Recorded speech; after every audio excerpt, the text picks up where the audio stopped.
Hello everyone, here we are on the G form of C major 7, and we're going to talk about similar things here.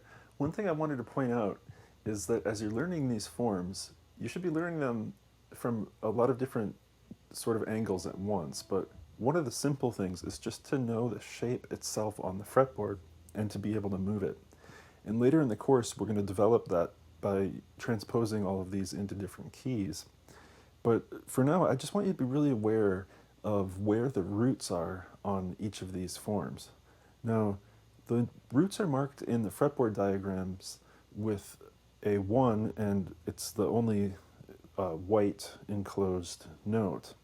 And the reason that's so useful to know is that if I play, in this example here, if I play those 3 roots, that gives my hand sort of an orientation, but also gives my eye a visual sort of landmark or reference point from which to transpose the forms. So, you know, everything here is anchored on these C's, the white dots on the diagrams below. But, you know, if I played, say, A major 7, I could move them down to A's, or I could play D major 7 that's anchored around these D's.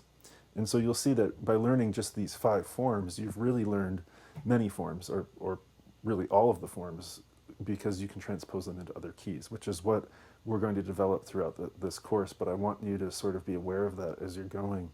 And of course, the other perspectives on these patterns are things like the note names, the scale degrees, and just the sound, you know, just the effect of the major 7th. How does that sound against the chord, etc.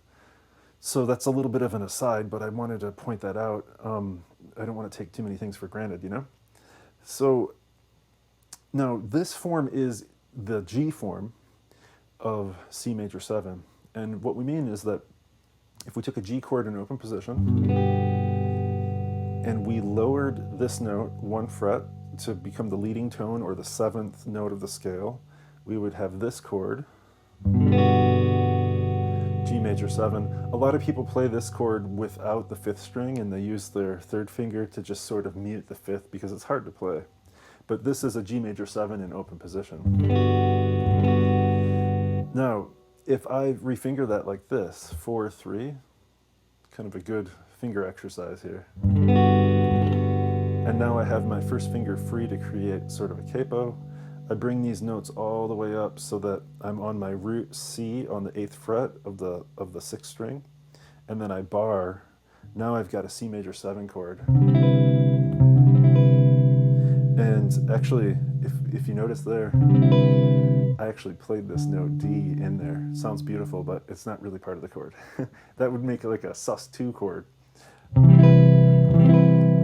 So you can see this chord is a bit of a finger twister, and it's not really played so much, but I wanted to show you how it's related to that open position G chord, and that's really the basis for this form. Now, on the loop, I think what I'll do is I'll play this chord. I'll play C, G, E, B, which is sort of a spread sound. We've got the root on the 6th string, we've got the G on the 4th, we've got the E or the 3rd on the 2nd string, and then we've got the 7th B on the 1st string. And that gives a nice wide sound. So that'll be the basis for our loop as we practice these exercises. Okay, let's take and play this arpeggio just as it's written in the sheet music, and we're going to play it against that chord. 1, 2, here we go.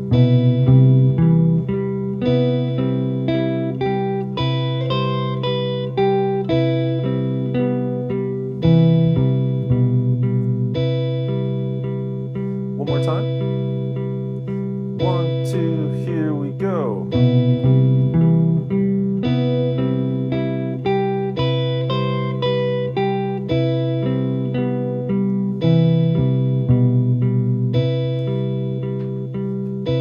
It's probably a good idea to start this one on the root as well so that we can really orient the ear towards a C sound instead of a B sound.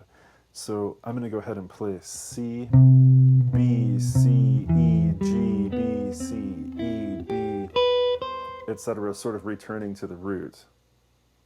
Here we go.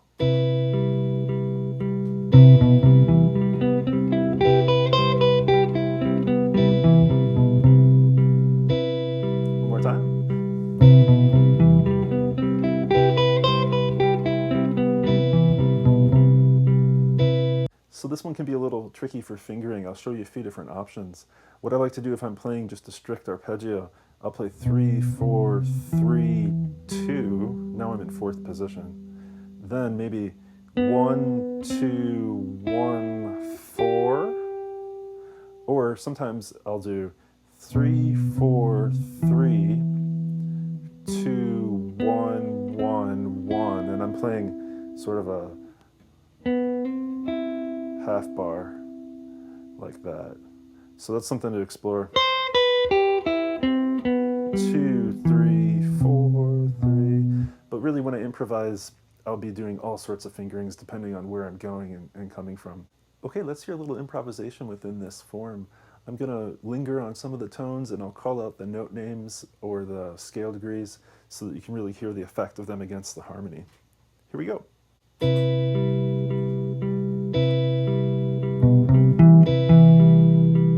That's the third. Third again.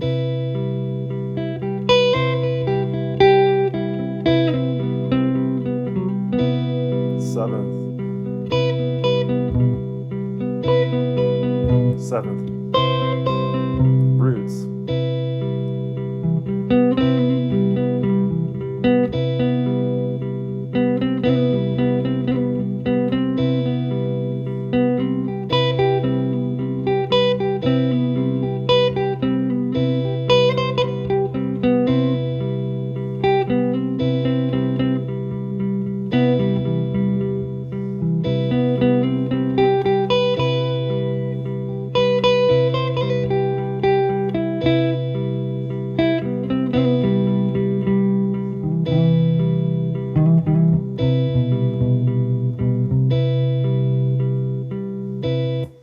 Now, this is a window into a little bit more advanced theory. It's really not so advanced as maybe it's sort of a separate field of study.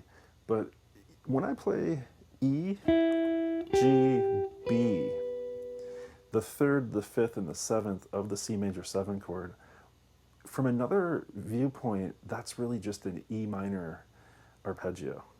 So if I play E, and I go up 3 frets to G, and then I go up 4 frets to B, I've got a minor third, and then on top of that I stack a major third, G to B.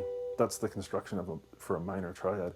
So the C major 7 chord could be seen as a C triad with an E minor triad on top. A combined, 2 triads sort of as a composite thing create the C major 7 sound.